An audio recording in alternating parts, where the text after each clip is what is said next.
Bagaimana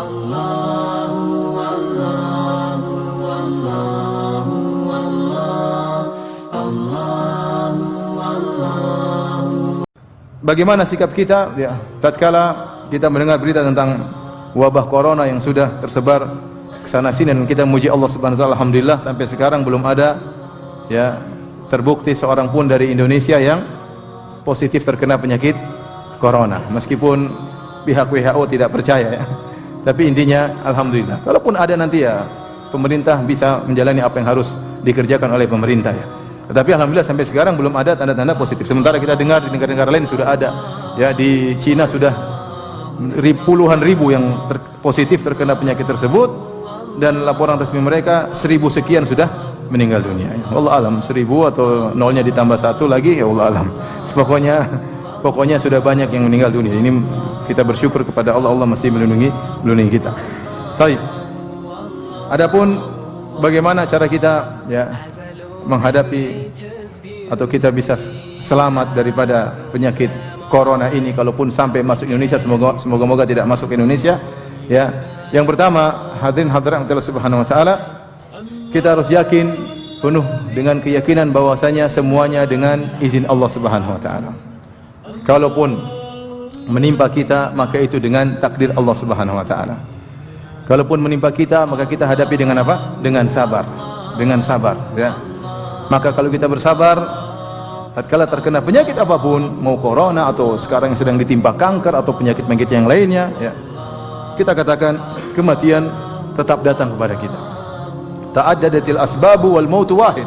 Sebab-sebab kematian banyak, kematian satu ya. Ada yang meninggal karena kena corona, ada yang meninggal ya kena kanker, ada yang meninggal ketabrak mobil, ada yang meninggal kena penyakit lain ya.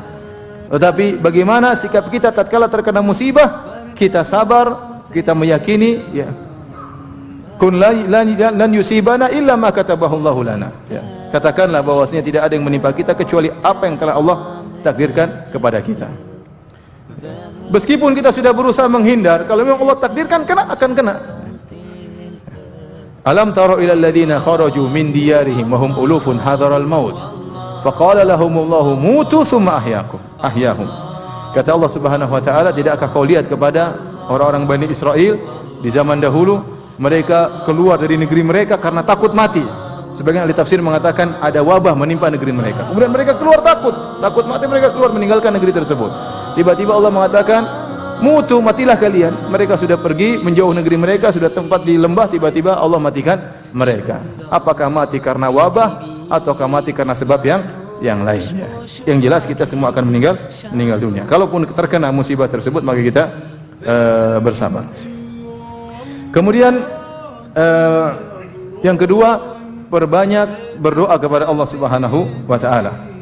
Di antara doa-doa yang diajarkan oleh Rasulullah sallallahu alaihi wasallam ya, seperti doa pagi petang.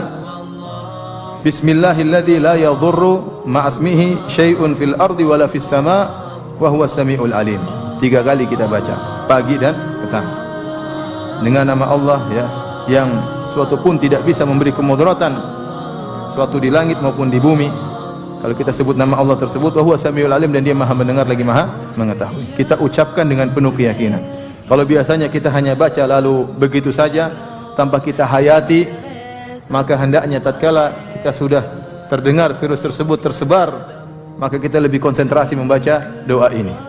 Bismillahilladzi la yadhurru ma'asmihi syai'un fil ardi wala fis sama' wa huwa samiul alim. Insyaallah barang siapa mengucapkannya dengan penuh keyakinan 3 kali di pagi hari, 3 kali di petang hari, maka insyaallah dia tidak akan terkena penyakit virus corona ya. Saya bilang buktinya, nggak usah jauh-jauh, lihat orang Indonesia tinggal di tengah-tengah Wuhan, tinggal di tengah-tengah, berinteraksi dengan mereka, tapi tidak semua kena. Kena. Ya. Pulang, alhamdulillah sampai sekarang belum ada yang positif terkena penyakit apa? Virus corona. Mudah-mudahan mereka semua dilindungi oleh Allah Subhanahu wa taala. Artinya ada yang kena, ada yang tidak kena. Seperti kemarin virus kasus apa? Yang di kapal pesiar ya. Ribuan situ, kan tidak semua kena. Ada yang kena, ada yang tidak kena. Ya. Allah berkehendak ini kena, ini tidak kena, kehendak Allah Subhanahu wa taala. Ya, mungkin mengatakan kalau sudah tua kena, kita lihat ada juga yang muda-muda kena. Ada juga muda-muda yang tewas. Baik, di antaranya baca 2 ayat terakhir dari surat Al-Baqarah ya. Amana Rasul dan seterusnya. Man qara'a bil ayataini min akhir suratil Baqarah fi lailatin kafatahu. Barang siapa yang baca 2 ayat terakhir dari surat Al-Baqarah di malam hari, maka kedua ayat tersebut akan mencukupkan dia. Itu akan menjaga dia ya. Dengan sebab 2 ayat tersebut Allah akan menjaganya, mencukupkan dia dari ya hal-hal yang tidak yang buruk ya. Kemudian juga membaca Qul huwallahu ahad dan Qul a'udzu birabbil falaq dan Qul a'udzu birabbin nas setiap pagi dan setiap sore 3 kali. Ini juga di antara zikir pagi petang. Seorang sahabat berkata, kharajna fi lailatin matiratin wa dhulmatin syadidatin. Kami keluar bersama Nabi SAW dalam suatu malam yang hujan deras, di dalam kegelapan yang sangat gelap. Natlubu Rasulullah sallallahu alaihi wasallam yusalli lana. Kami keluar, kami mencari Nabi sallallahu alaihi wasallam agar Rasulullah sallallahu alaihi wasallam mengimami kami. Fa adraktuhu faqala, maka aku pun menemui Nabi dan Nabi berkata, "Qul," katakanlah. Falam aqul syai'an, aku tidak mengucapkan apa-apa. Tsumma qala, Nabi berkata lagi, "Qul," ucapkanlah. Falam aqul syai'an, aku tidak mengucapkan apa-apa. Qala qul, ketiga kali kata Nabi, ucapkanlah. Qultu ma aqul, apa yang aku ucapkan? Kata Nabi sallallahu alaihi wasallam, "Qul huwallahu ahad wal muawwidzatain," yaitu qul a'udzu birabbil falaq, qul a'udzu birabbin nas, hina tumsi wa tusbihu 3 marrat, pagi 3 kali, petang 3 kali, takfika min kulli syai', maka akan mencukupkan engkau dari segala sesuatu, yaitu akan menjagamu. Ini antara sebab ya kita melakukan sebab-sebab yang syar'i, di antaranya dengan baca doa-doa tersebut. Kemudian juga doa pagi petang yang diajarkan oleh Nabi sallallahu alaihi wasallam, Allahumma inni as'alukal afiyata fid dunya wal akhirah. Ya Allah, aku mohon kepada Engkau keselamatan di dunia dan di akhirat. Al-afiyah adalah keselamatan, di antaranya keselamatan dari penyakit ya. Allahumma inni as'alukal afwa wal afiyata fi dini wa dunyaya wa ahli wa mali. Ya Allah, aku mohon kepada Engkau ampunan dan keselamatan dalam agamaku maupun duniaku, wa ahli wa mali, keselamatan pada keluargaku, keselamatan pada hartaku. Allahumma astur aurati wa amin rawati, ya Allah tutuplah auratku dan tenangkanlah jiwaku. Allahumma hfazni min baini yadayya wa min khalfi, ya Allah jagalah aku dari depan, wa min khalfi dari belakang, wa an yamini dari kanan, wa an shimali dari kiri, wa min fawqi dari atas, wa a'udzu bi 'azamatika an uqtala min tahti, dan aku berlindung dengan keagunganmu dari aku ditimpa dengan keburukan dari bawahku. Ini doa sangat baik untuk kita baca di pagi hari, petang hari. Kita enggak tahu virus datang dari mana. Dari depan, dari kanan, dari kiri, dari atas, dari bawah. Maka kita berdoa dengan doa ini. Di antara juga Nabi pernah berdoa, Allahumma inni a'udzubika ya min munkaratil akhlaq, kemudian di akhir wal adwa, yaitu ya Allah aku berlindung kepada Engkau dari penyakit-penyakit yang mungkar, yaitu kata para ulama penyakit-penyakit yang tidak biasa, penyakit-penyakit yang mengerikan ya. Kita berlindung dari penyakit-penyakit tersebut ya, karena kita akan sakit. Tapi kita tidak ingin dengan penyakit-penyakit yang mengerikan seperti itu, seperti wabah, virus dan yang lainnya. Dengan berdoa demikian semoga Allah melindungi kita. Ini dari sisi doa. Kemudian ikhtiar, dari sisi usaha juga harus kita lakukan. Di antara usaha yang bisa kita lakukan, tindakan preventif ya, pencegah, seperti memakan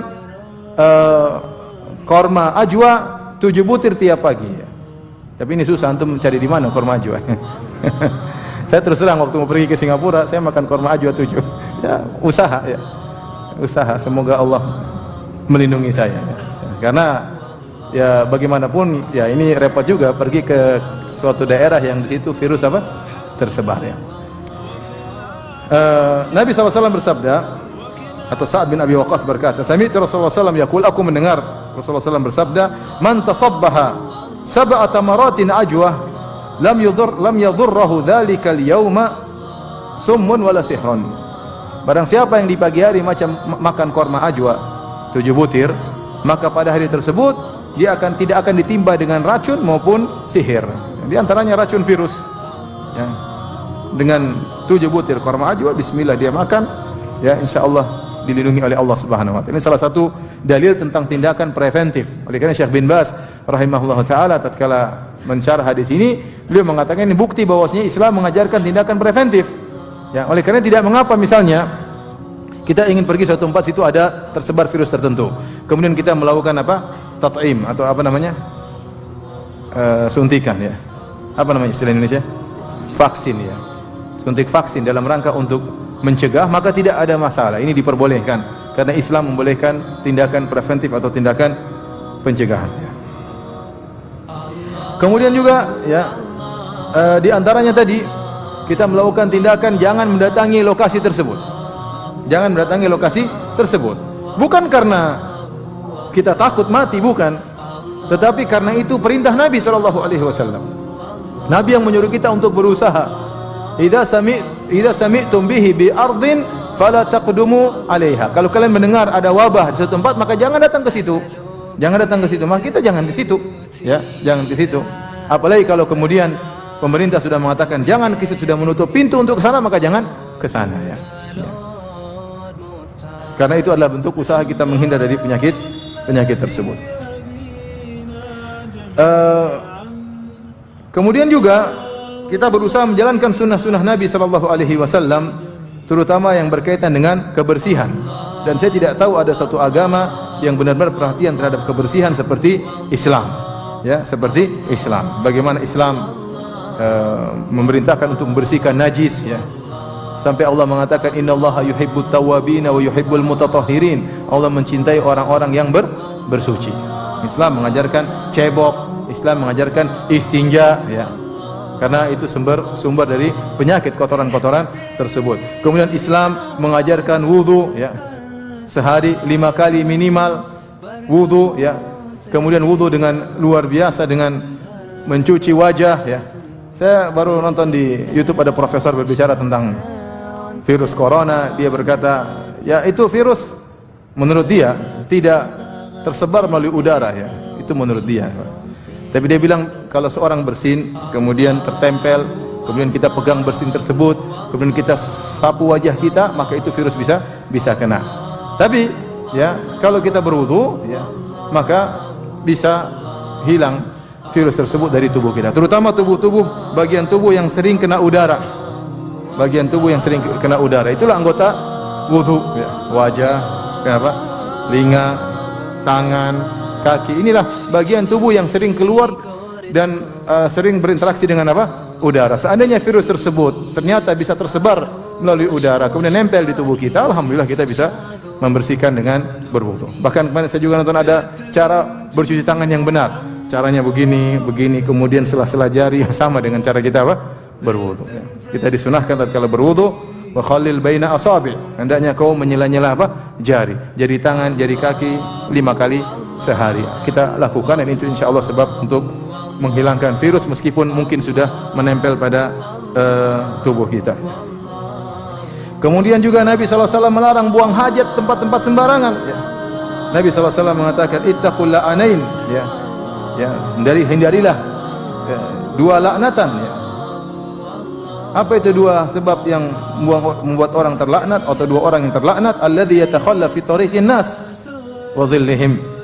Ya, yaitu di antaranya adalah seorang yang buang hajat di jalan orang lewat atau tempat orang bernaung. Ya. Ini Islam mengajarkan kebersihan, maka jangan kencing sembarangan ya. Tahu situ tempat orang nongkrong, kencing di situ ya jangan. Ya, cari tempat yang lain. Kalaupun harus kencing tidak di toilet, tidak di WC, cari tempat yang jauh ya. Karena mungkin orang datang kemudian mendoakan keburukan kepada siapa kencing sini kurang ajar, didoakan keburukan, bisa jadi kita terkena keburukan. Tapi intinya Islam mengajarkan kebersihan ya. Kemudian juga Islam mengakui adanya al-hijr as-sihhi, yaitu tadi isolasi. Kalau memang sudah ada yang kena ya di antara kita, maka hendaknya diisolasi di tempat tertentu, yang lain tidak datang agar tidak tertular dengan penyakit tersebut. Dan ini dibenarkan juga dalam Islam. Kemudian juga tatkala bersin, Islam mengajarkan bagaimana ya bersin yang benar ya. Misalnya karena Nabi SAW idza atasa ghatta wajhahu bi yadayhi aw bi thawbihi wa ghadda biha sautahu. Adalah Nabi SAW di antara kebiasaan Nabi kalau bersin, maka beliau menutup wajah beliau dengan kedua tangannya agar tidak tersebar kemana-mana, karena bisa jadi virus tersebar ke udara, akhirnya kita beri kemudaratan kepada orang lain. Atau dia tutup dengan baju beliau tutup dengan baju beliau, ya, dan beliau merendahkan suaranya, ya. Bukan kemudian kita buka mulut, kemudian kita teriak sebesar-besarnya, wacing, tersebar, enggak. Ya. Kemudian kita arahkan ke orang, kemudian kena 5 orang terus, wah, kena corona semuanya terus. Enggak. Subhanallah. Di agama apa diajarin seperti ini, akhi? Di agama mana diajarin seperti ini? Di agama mana? Agama Islam. Ya, agama Islam yang mengajarkan hal-hal demikian. Kemudian juga masalah makanan, tidak boleh makanan sembarang. Islam melarang kita untuk makan maitah, bangkai, ya. Atau makan misalnya hewan yang tidak disembelih. Darah itu sumber penyakit, terkadang banyak penyakit di darah. Akhirnya kita goreng, kemudian kita rebus, kemudian kita makan darah tersebut. Dilarang dalam apa? Islam. Ini subhanallah, sampai kalau antum pergi ke daerah-daerah non muslim, kemudian ada slaughter atau bagian penjagalan yang islami, banyak orang kafir beli di situ. Mereka tidak beriman, tapi mereka suka beli pada sembelihan orang Islam karena mereka tahu orang Islam apa? Bersihan. Sehingga tidak, mereka padahal lebih mahal, tapi mereka beli di orang Islam. Ya. Karena mereka tahu orang Islam kalau motong bersih, ada aturannya, tidak sembarangan, dan lebih sehat.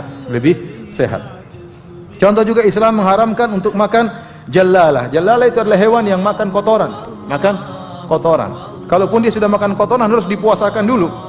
Dikasih makan yang lain sampai kemudian sudah bersih tubuhnya baru boleh disembelih. Adapun kalau dia hobi makan kotoran kemudian kita ambil, kita sembelih, maka tidak boleh. Islam melarang, subhanallah, Islam melarang hal tersebut. Ini sumber apa? Sumber penyakit. Apalagi kita makan hewan-hewan yang kotor, ya. Makan tikus kemudian disumpit gini. Tikusnya tolong. Dicampur dengan cuka kemudian masya Allah. Auzubillah. Ya mungkin mereka merasakan kelezatan, tapi ya enggak benar, ya. Makan tikus saya lihat sendiri, masya Allah. Makan kelelawar lagi, ya Allah. Kelelawarnya masih nongkrong, giginya belum dicabut. Kita lihat aja ngeri.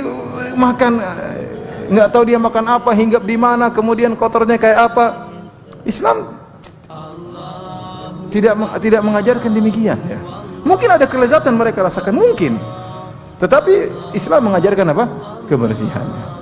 Ya, hewan-hewan suka di kotoran, misalnya babi dan yang lain, Islam melarang, ya.